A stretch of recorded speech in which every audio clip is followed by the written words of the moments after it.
আসসালামু আলাইকুম। Hi guys, দেখুন আমরা গ্রামের বাড়িতে বানাচ্ছি পুয়া পিঠা।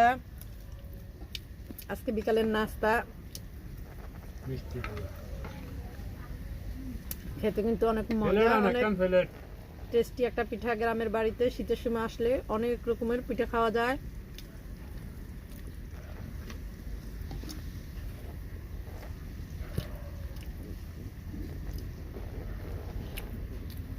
আর একটু লাল কর।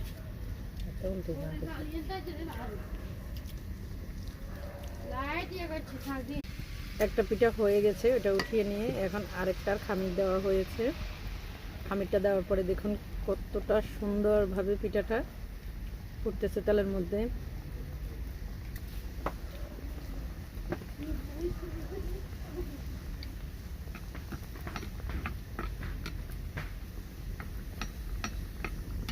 আর দেখুন এখানে কতগুলো বানানো হয়েছে।